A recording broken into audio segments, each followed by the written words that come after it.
Getting up close and intimate. Totally not taboo with Tracy. Celebrating sexual positivity both in and outside the bedroom. Hello and welcome back to this week's show. Today we're speaking to me, as usual, Tracy, at Totally Not Taboo, where we talk about everything that covers sex and sexuality that is taboo. But on my show, everything that is taboo, we actually talk about, and we love to talk about this. Today on my show, we are with Mistress Salsa, and we're talking about everything kink. And under the umbrella of kink is BDSM. And yesterday, I had the pleasure of going to Mistress Salsa's dungeon. And wow, what an amazing experience that was for me. I've never been there, but as I've always said, I'm willing to try almost everything at least once, but I didn't experience any BDSM there. But I had an incredible journey through the world of BDSM. And we're going to ask Mistress Salsa to explain a few concepts for us, just in case anybody doesn't really know what this world entails. Um, and it's at this point that I'd like you all just to open your minds and to really think out the box, because this conversation will open Pandora's box for a lot of people. And even if this is not your thing, just be open-minded and take in the different possibilities of what today's show will bring. So, Mistress Salsa, Hello, good afternoon. welcome to Totally Not Taboo. It's so exciting to have you in. Thank you very much. It's always been a subject that's really interested me, and up until yesterday, I had no clue what it was all about. So, can you please tell us more about you, how you got into BDSM or being a mistress? Yeah, and then we'll get on to more discussion. With pleasure. I have always had an interest and an inclination towards this, I think, since I was fairly young, and was just drawn to the darker side, to these exciting things. I'd see pictures and maybe a little clip in a movie, and just little things that trigger you. Mm. And after I climbed Kilimanjaro, I was very excited and filled with the wonders of life, and just decided to embrace the full me, and went to my first BDSM party. And then I tried this side, not that I've ever felt submissive, but it allowed me to explore all the different facets from that side. And I feel that having evolved and into the mistress that I am today, it has, having explored that has made me a better mistress, because I know what it feels like. Not only the mindset, but each implement that I use, excepting for those that are used on the penis, such as CBT, I know what they feel like. I've done them. Great. Just so that our audience can hear you nicely. Yes. Closer. That's There we go. wonderful. Otherwise, you come in and out. Up close and personal. Oh, amazing. So just before we go on, CBT means? Cock and ball torture. Right. Of course, you're a vagina holder, so I assume. So I can't do those ones, but I do have fun with them. Excellent. So we'll get more into that. So how many years ago was that you climbed Kilimanjaro? 2012. So that is, gosh, 9 years ago? Yes, about that. Yes. Okay, so that's when you kind of got into it. Yes. Came down very excited about life, and just wanting to explore and as much as I could, and having always been something that I found exciting and was drawn to. As I say, I just started to go to the parties, meet people, and then I quickly realized that I enjoy inflicting pain. I'm a sadist through and through. What is a sadist? A sadist is someone that inflicts pain, Mhm.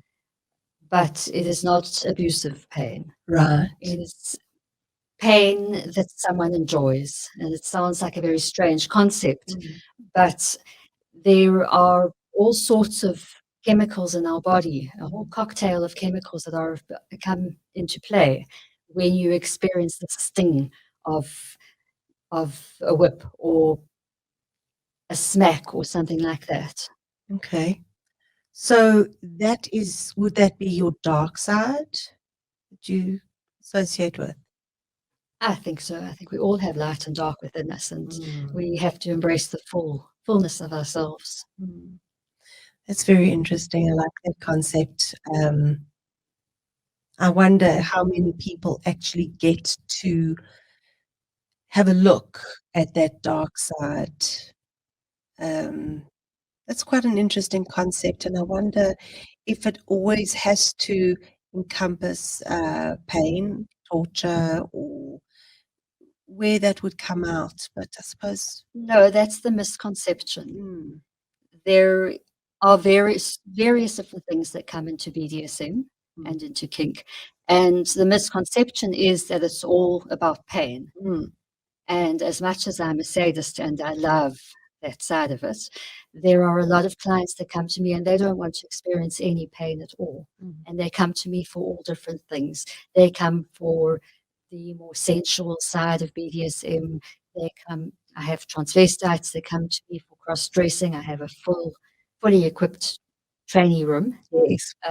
They come for puppy play and pony play and all sorts of there's different things, all sorts of things. Yes, well, we saw that. I saw that at the dungeon yesterday. Yeah, very interesting. Tell me, what is the difference between kink and BDSM? Kink is the umbrella term that falls over everything, Mm. and your BDSM is your bondage, and which is the various forms of bondage. We'll get into that in a moment, and discipline, Mm. your sadism and masochism, submission, etc. Okay. So, what else comes under kink? And a kink, I would imagine you would have swinging. Um, what else comes under kink? Fetishism? Your various different fetishes, but then that also falls to me into BDSM. Okay, in what way? Um, your fetishes are things that you do within the BDSM realm. So you say that you're into submission. Well, what is it that you're into within submission? You enjoy a fire and ice, which is a wax play. Wax is very sensual. So your wax play and ice, the hot and the cold, skin being your largest sex organ, it's very, very sensual. And especially if you apply a blindfold, Mm. once you cut out one of your senses, others become heightened. Right.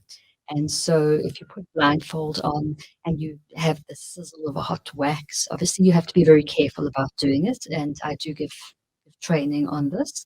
But if you have the sizzle of hot wax and then the ice comes through, and it can be very exciting, arousing, makes your skin sizzle, and a lot of people, some people end up in tears, which is very cathartic. Mhm. So I actually did a caning on someone once, and he didn't make a peep throughout the whole caning. But at the end of it, I did a wax and ice and a knife play, Mm. which is sort of edging. Mm. And I did a knife play on him, and he wound up in complete tears because he had a trauma that he hadn't worked through. So it's very healing as well. There's a very deep healing aspect to it. It goes much deeper than the fun, although we do have lots of that fun element of it. And people come for all sorts of reasons. Some have got this deep need within them that they need an outlet for. and different issues that they want to work through. Your men are taught don't cry.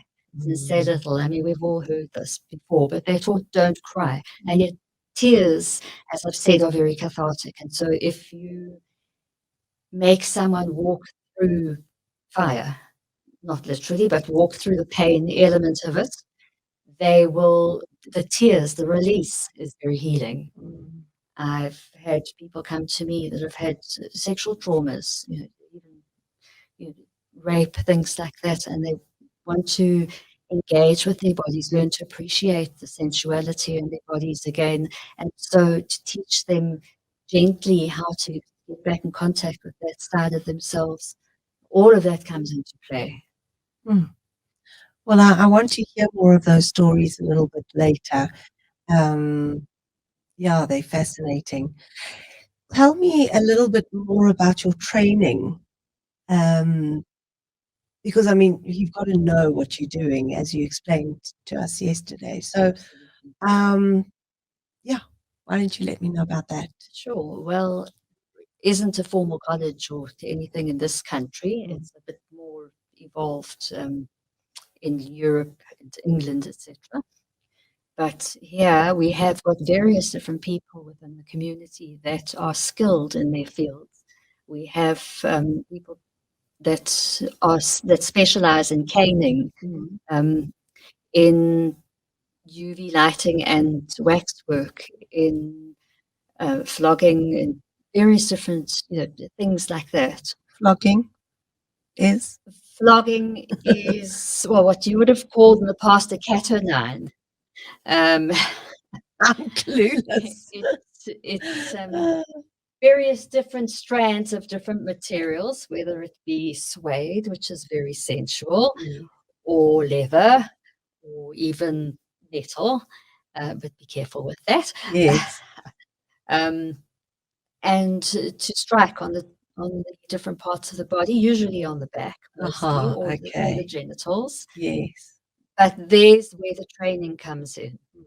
It's not a case of just picking up something and whacking someone, because that's abusive. It's a case of making sure that you know that the kidney area, lower part of your body, is where your vital organs are. So you never hit there. You hit on the trapezium muscle, which is more solid, and on the chest or your thighs, or as I said, your genitalia. And then I like to have my nails fairly long and sharp, and you draw those down on the welts that are formed, and it just feels amazing. That's incredible. What else? What other skills are you taught? The caning. A lot of people come to me for caning, and there's different sorts of caning. Some people are very much into your school play, yes, role play there, and they might have been caned at school, had corporal punishment, and people come either for school play, or they'll come because they want to be more focused in their personal lives or work. So they'll come for proper discipline, or some couples rather enjoy, he or she will bring their partner for a good hiding because they've misbehaved or they need to be set straight. So there's the caning as well. And there you need to be very careful. And so I've had someone show me what to do there, a specialist in the field. And you shouldn't do what's called wrapping. The cane has to fall exactly within. It should almost look like a little square. It shouldn't fall too high. That's your kidney area, and it shouldn't wrap around the side of the body.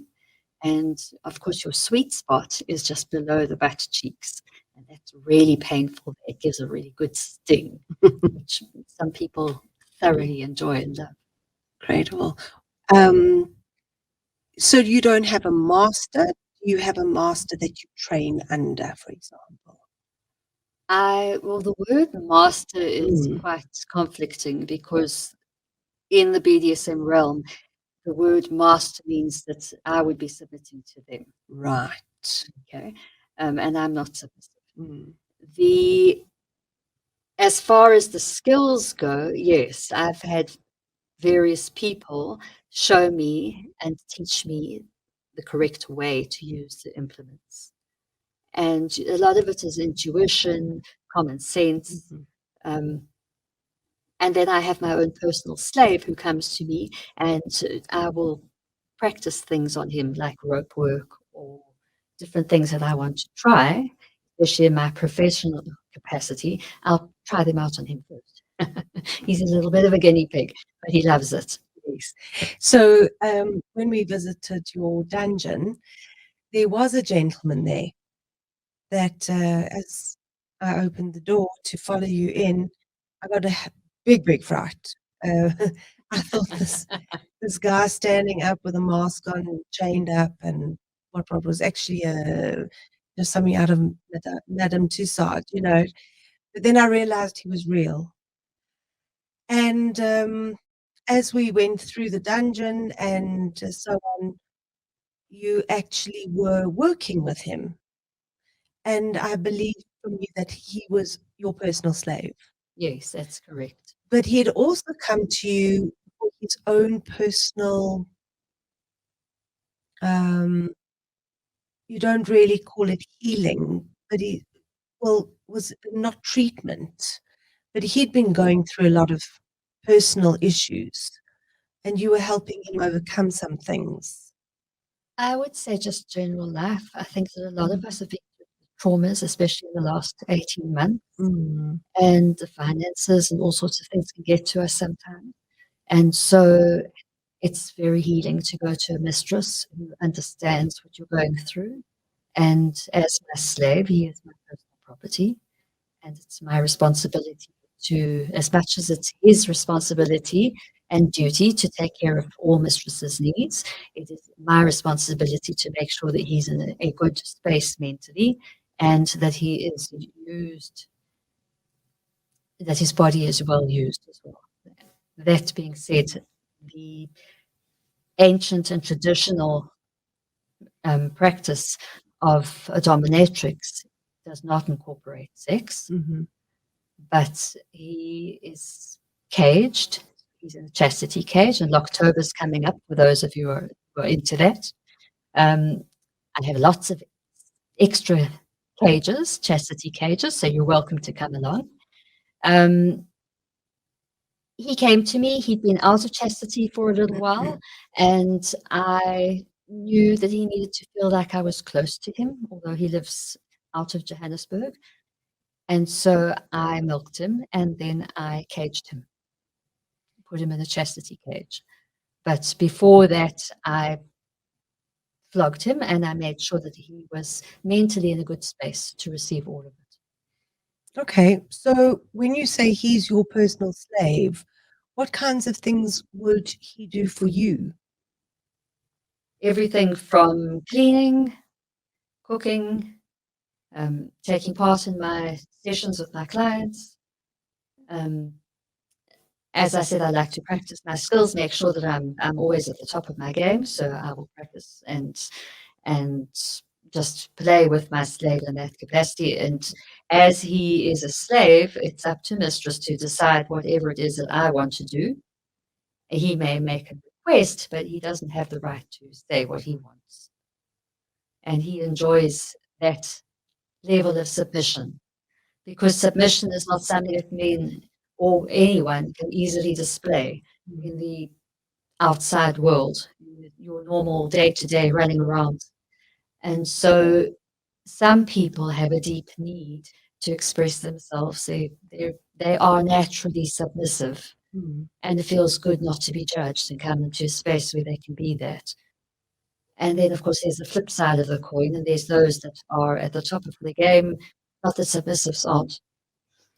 And you get various different professionals, etc., that love to come in and just relinquish the responsibility and have someone else in charge for a while. Yeah. So, would you say that is this predominantly BDSM play? Would you say that this is more predominant amongst men or women in terms of submission? It stretches across everyone, to be honest. there is a misconception that this is for old, like, as I was once asked, for old white men, and that's simply not true. Right. It goes across all genders and all sexual persuasions and all ages, all colors, really, so long as they're over a certain legal age, there isn't a restriction as far as that goes. Everybody enjoys that. So it's not like most women are dominatrix and most men are submissives. I would say, well, first of all, for me, the term dominatrix is someone that does it professionally. Okay. Okay. So no, you have doms and submissives, or your dominants and submissives, both male and female, and we have what we call a switch, which is Right. someone that can and appreciates and enjoys both sides of it. Okay. Interesting. So somebody asked me a very interesting question. What happens if you've got a couple and they've been together for quite some many years, and the one decides, I'm into that. I want to really explore this part of me, this lifestyle.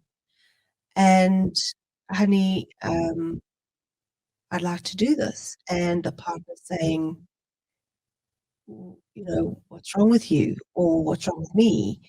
Why don't I fulfill your needs? And you're crazy. Or where did this come from? And no, absolutely not.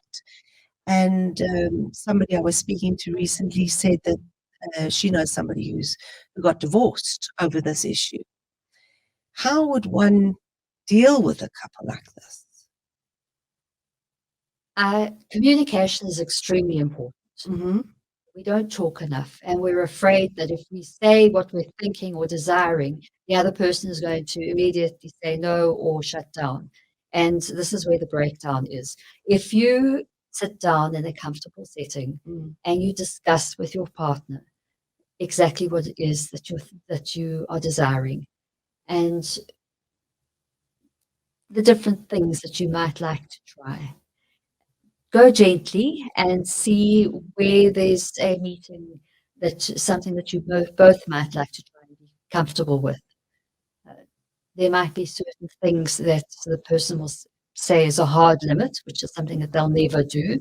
And there might be things that they're willing to try. But really, it's all about communication and finding the middle ground. I agree completely. But it must be incredibly difficult if you've got one partner who's just cannot get into the mind of the other, who would like to explore such a crazy idea. For them, it's crazy. It's out of this world.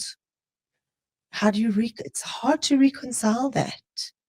All of a sudden, your partner you've known for many, many years wants to be tied up and spanked and, experience pain or whatever it is. Wow, I find that very difficult to imagine. But often if you talk it through, there is something that you can find, even if it's just a case of taking off the chocolate sauce and strawberries and lighting a few candles and gently getting them into different things. And different people have different things that they're interested in, but you'll find sometimes there is no middle ground. I have people that come to me with a blessing of their partners. And they'll come alone because the partner simply is not interested. They're what we call vanilla. Yes. And they send their partner along and they trust that they're in a sexy space, but not a sexual space. Would you not really counsel a couple like that, but would you suggest, let's say it's a husband who's keen on this kind of play, would you encourage the wife to come with, so that you can give her some advice, explain to her what it's all about, take her through the dungeon so that she gets more of an idea? Definitely.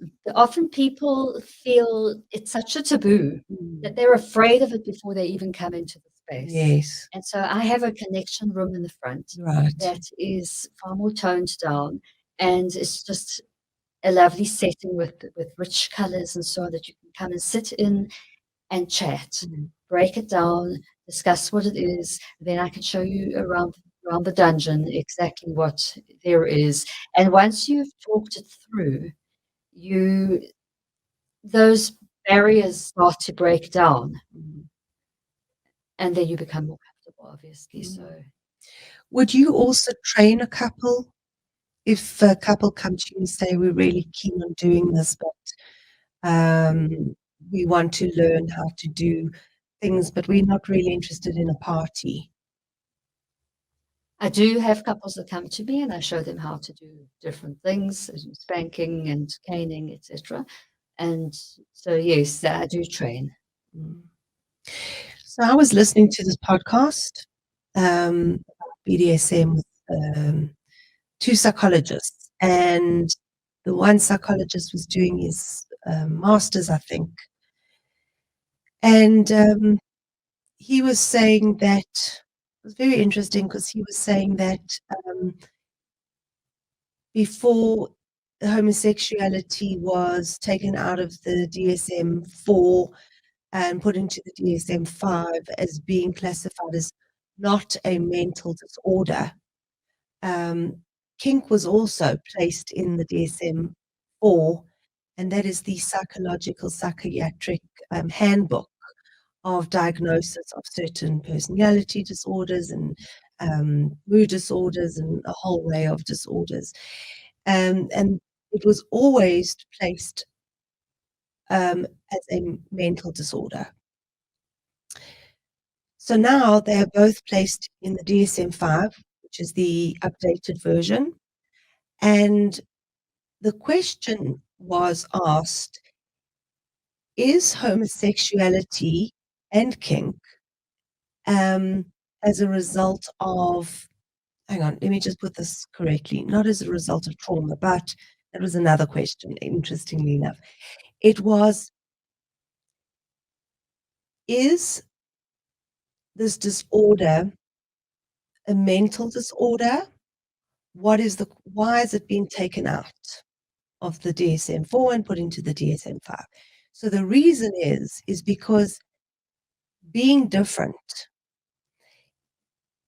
is the thing that causes mental pain, mental health issues. That is not the fact that we are born different. It's the fact that we are shamed, we're made to feel guilty, that we are bullied, cast aside, we are misunderstood, and that is what causes depression and really mental anguish. So I found that was very, very interesting. So what came out of this for me was that people who join parties and clubs and don't do it on their own are very much connected with a community where they don't feel so isolated and so shamed. And so there's connection. And then there's communication. There's communication, connection. There's also consent, that we are going to keep our circle within ourselves, and whatever goes on here stays here. But at least there's a sameness. And so I suppose, well, I'm not supposing, I'm asking you, would this be true for what you see in your community? very much. People are afraid to come out about what their desires and fantasies are. Mm. And so what I've created is a space where people can come and just be themselves. It's a non-judgmental space, and they can come in and either on their own or a couple or little groups of 5 or 6. I have little parties, sometimes 5, 6, up to about 10 or 12 people, and just come and relax and be themselves. I've had people come to me that are so ashamed and isolated in the fact that they're bisexual, or that they have a particular fetish, or want to try a threesome, different things, and yet these are all normal within my realm, my little kingdom there. And so they come into this space and they just feel completely natural and welcomed. Yeah, very interesting. Another thing that came up, and I remember you telling me a story about a rape victim, is that, when there is sexual abuse as a child, there is no consent. And that is the trauma, is that as a child, we have no vocabulary, we are physically small and feel we can't protect ourselves, we can't stand up for ourselves.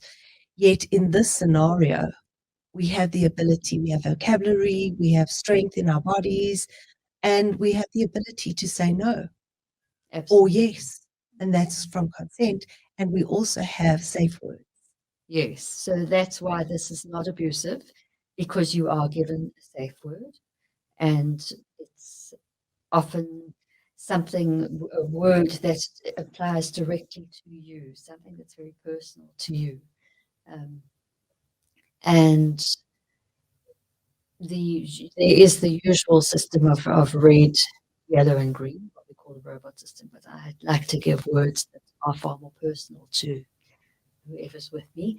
And then also, if you have a ball bag or something like that, then you'll be given something to hold, so that if you need to call it, you will drop it. But a good dom will know how to push your boundaries, how to get you right there on the edge that you think that you can't take anymore, because that's such an exciting knife edge line to be on.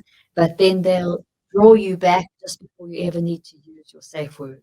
And so never push you beyond where you should go. And obviously with time you'll expand more and more, but be able to try new things and go beyond what you thought you could. But that dom should keep you on that line and never push you too far. So, as the mistress in these party scenarios, are you there to guide, to possibly push? What is your role there?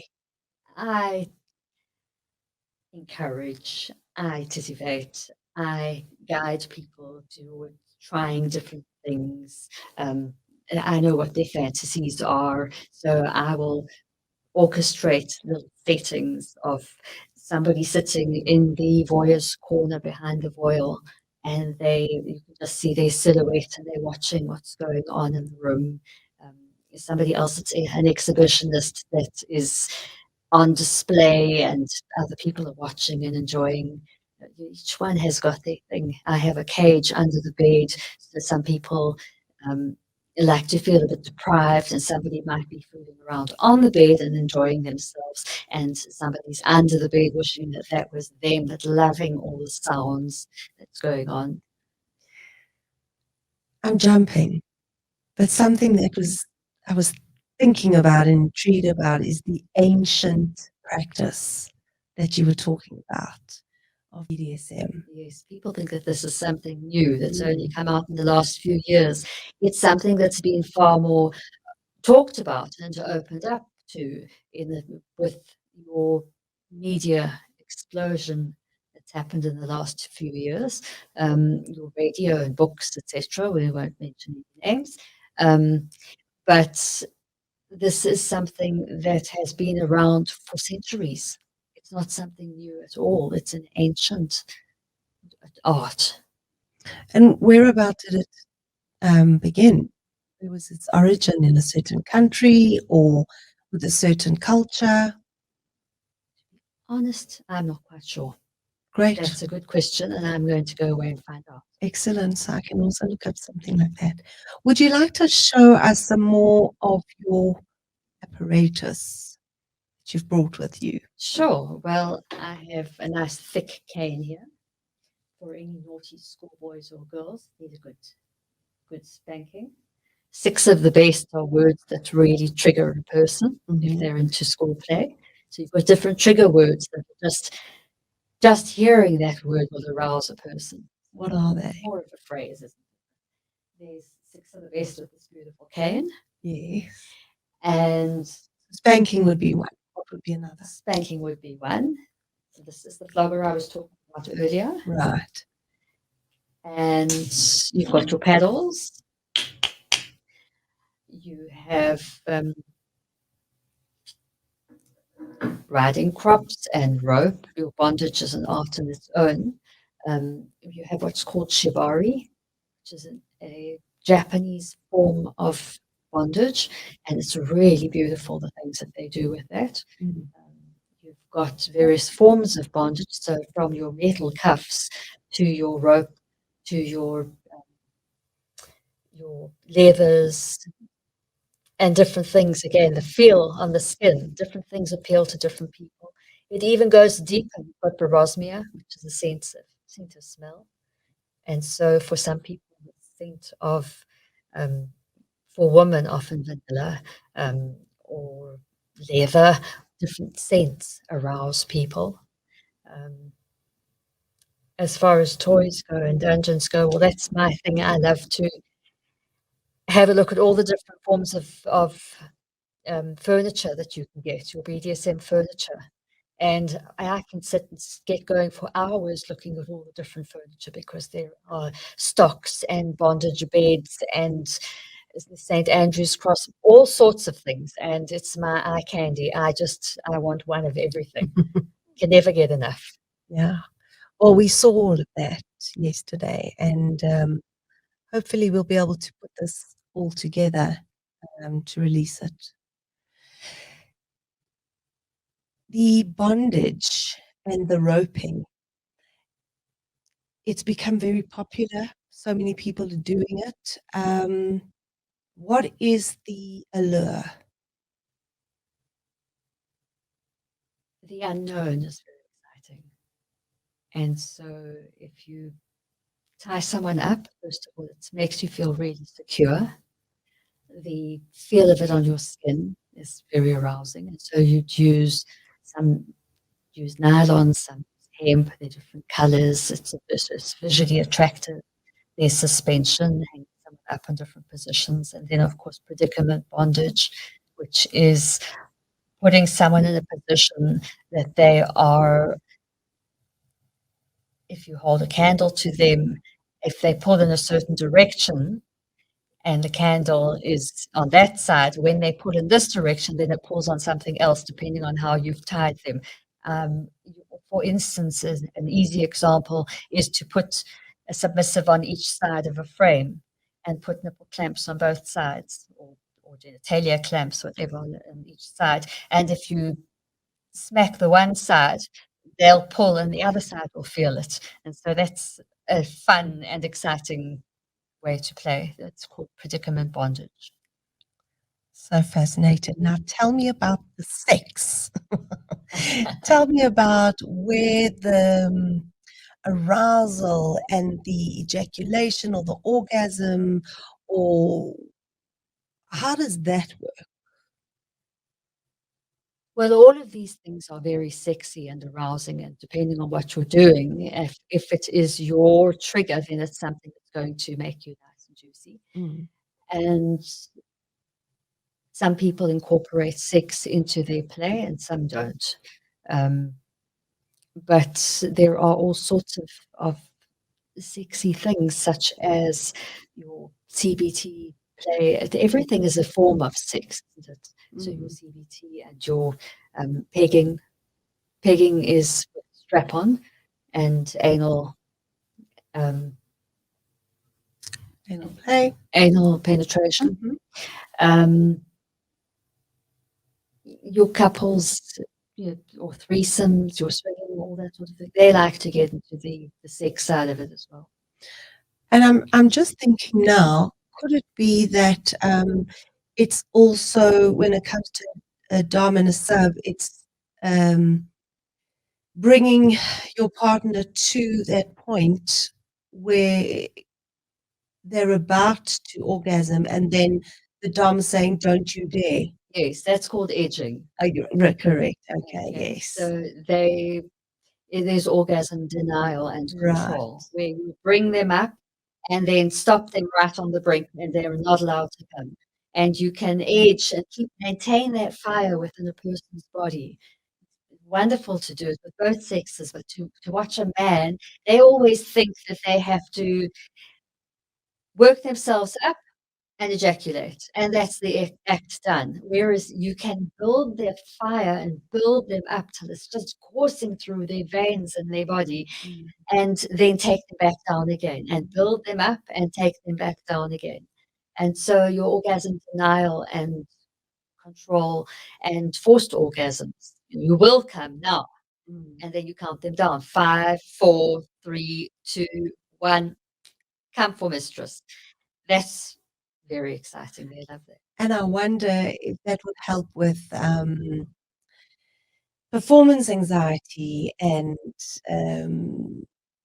dysfunctional ejaculation dysfunction and penile. I'm getting all tongue-tied now.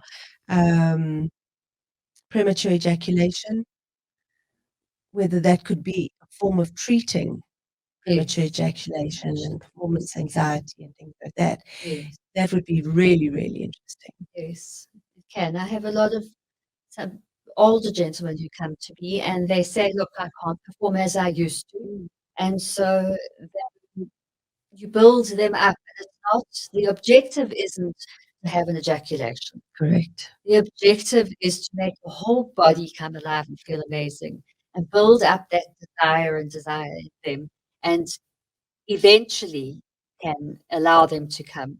And often they are able to. So now we've been talking a lot about the men, and I love it. But what about the women? Where did the woman come in terms of, would it apply the same way, that sexual arousal and the build-up? Very much. I've got all sorts of vibrators and toys that I love to play with the women, and they are really exotic creatures, and to build up that fire within them as well, to tie them down and perhaps a blindfold, maybe a ball gag, and then use your different touch, massages, your toys, and allow them to come or bring them to the edge all the time. And then eventually they have that release, Amazing. if they're allowed, with permission. Well, this has really, really opened my eyes to so much. And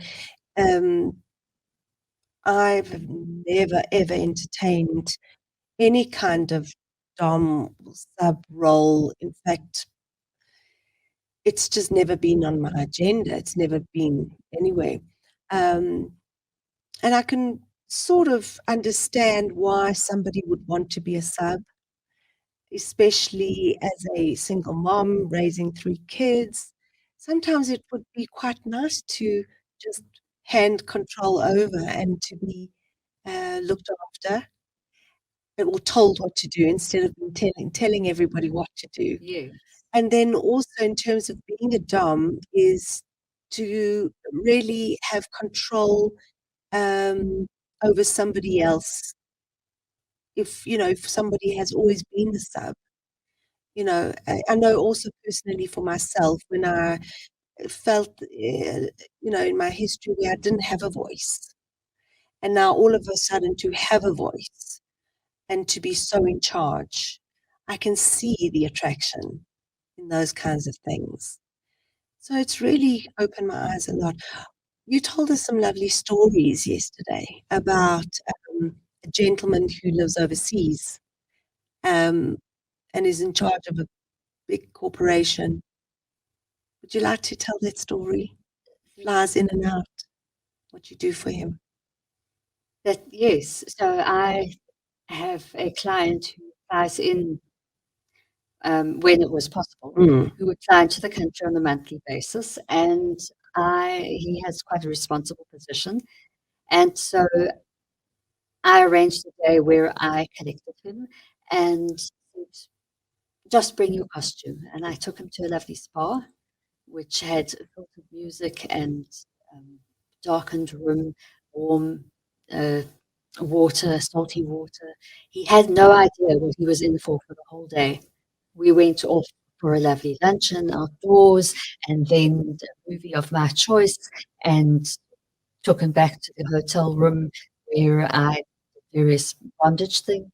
And the whole day was just a surprise. But having come from a total um, field of where he had to be responsible and in charge all the time, to be able to just not know what was happening and enjoy the day, whatever it brought, is very healing, is very exciting for someone in that position. And I imagine quite emancipating, just Yes, feeling of just letting go. yes. Amazing.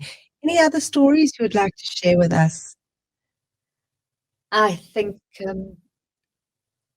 I love the transvestites, so Yes. my cross-dressers. Yes. I love to bring them into the dungeon and dress them up in the clothing. I have a whole array of shoes and wigs and makeup and lingerie, and I teach them how to walk, and because ladies walk with their knees together and men walk with their knees apart. Little things like that, little nuances and body language. I teach them all these things, and to watch somebody transform when they have that within them and they love, they have a need to cross over, to watch them transform in front of your eyes, and this gleam comes on in their eyes, and their faces are beaming, and they've just feeling themselves, being themselves. And then sometimes we go off for a little shopping spree, or I'll try on clothes in the shops for them, and that they things that they might like, or we'll go out to a restaurant with them dressed up in their persona, such as my personal trainee Lisa, and she likes to call herself Mistress Salsa Sissy Slut, and we will try on different little outfits and then go off for a lovely dinner. And yeah, things like that. That's wonderful how they're able to embrace that side of themselves. And that is so taboo. People they find that they can't talk to people about themselves and about that side of themselves very easily. So when they find someone that they can, it's liberating. And I know that your personal life is very, very off limit. The two of you, you are two different people. But how open are you about the work that you do? Because it's quite integrated into who you are as a person. You are a naughty, sadistic, fun kind of person. I think when you say that it's two different fields, um, Two different personas, yes. two different personas. I am one, and this is me. This is who I am all the time. I find that it's things that are slightly off the wall or different, considered taboo, etc., are exciting. And so I keep my personal life to myself. But in my personal life, everyone knows who I am and what I stand for, and I talk to everyone about this. If I go to the gym, if I go to the supermarket, if somebody wants to talk about this, I'm open to chatting with anyone about what they're feeling, what they'd love to try, what I've done, because this is me. I don't switch it on and off. Right, I get that. That's amazing. Well, Mistress Salsa, this has been the most eye-opening experience for me. I've loved meeting you. And I know that there are many people off the top of my head who I can definitely refer to you for a completely different experience. I also think that this is an opportunity to possibly call you back again, and we can definitely cover some more information. Our time is running up. I think what we haven't touched on Yes. is the garden play, being out in nature and being nude and doing different things outdoors, pegged to the ground or hanging from a tree or all sorts of things like that. That's something that we could discuss next time. But I Definitely. also think that you should come to the dungeon sometime for a good spanking. Seeing as how you haven't tried it, and you said you're open to all sorts of things. Okay. We can have to see about that. Yeah, I did say that I'd try almost anything Oh, you once. did. Okay. Well, let's see. But yeah, okay. But would you like to maybe tell us a little about outdoor play before we conclude? 'Cause Yes. now you've Well, piqued my interest.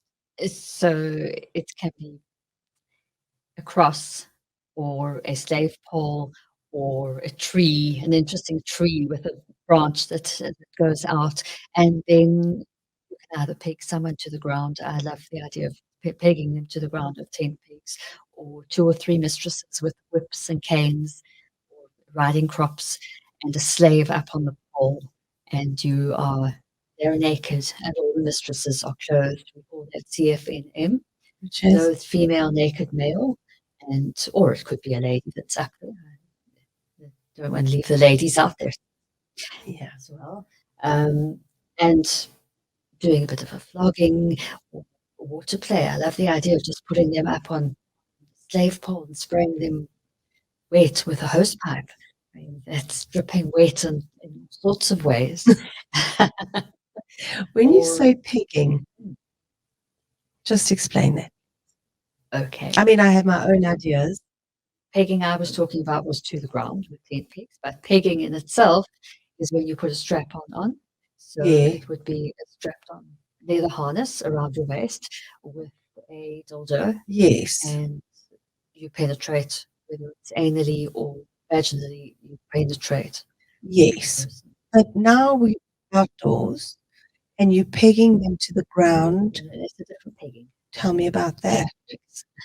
So Tent pegs. yes, And where are spread these eagle pegs? on the ground and Yes. put the pegs into the ground, Yes. and then, well, I love to threaten them. I'll just put honey on them and let the ants have their way, or You don't actually pierce the skin.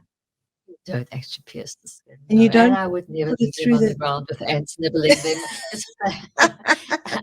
I want to play with my toys again later, so we can't do anything that's permanently damaging, but the possibilities are endless. Oh And gosh. hanging them from a tree. I mean, Not by the neck. not by the neck. No. We won't get that sadistic. But hanging them from a tree with different colored ropes, and by the leg in this direction and the arm in that direction, and letting them swing in the breeze. I mean, who didn't enjoy when they were little going on a swing and just feeling that feeling of freedom as you swung through the air? Now you're naked out in nature and just hanging in a tree in the breeze. I'll do that. Swinging. I mean, that is beautiful. Yeah, no, I'll do that. And perhaps it's a windy day and the breeze is blowing on your skin, and it's a sunny day and the sun is beating down on that naked flesh. It's all so deliciously exciting. Yeah. So it's really endless. You can be so creative in this kind of play. All sorts of things. I had scaffolding up the other day. I had to have the bees removed from my roof. Had scaffolding up, and I thought, before they take the scaffolding back, I have to use this. So I strung my slave up to the scaffolding and gave him a good whipping, and then I took out, I shouldn't be saying this, but I took out a lighter and I sizzled his testicle hairs, his ball hairs, with the lighter. Now that is BDSM. It was a little bit of pain. It sounds far worse than it was. He did whimper a little bit. I didn't listen, and it was just nature and being tied up there outdoors on the scaffolding. And what if somebody could see over the garden wall? They couldn't, but what if? And that whole feeling of bondage, but freedom, all into one. Very interesting. Very, very. asked us, our audience, to be open-minded at the beginning of this show. I hope that everybody has been and can see this concept, BDSM, in a very different and exciting way. So thank you. I hope so too, and you're most welcome. Thank you for being so willing to share, so open, so honest. And yeah, I really, it's been amazing to have you on our show. Yes. So thank you. Thank you. Mistress Salsa, how can people get hold of you? They may call me on 083 355 0155. Call me or WhatsApp me. And I'm always open to talking about what your needs and desires are and Great. your curiosities, and we can take it from there. Would you like to just repeat that number again? 083 355 0155 or BDSM at mistresssalsa.com. Brilliant. Thank you again, and I wish you a lovely day further, and we shall definitely be in touch. I look forward to it. And farewell to our listeners. Have a lovely weekend.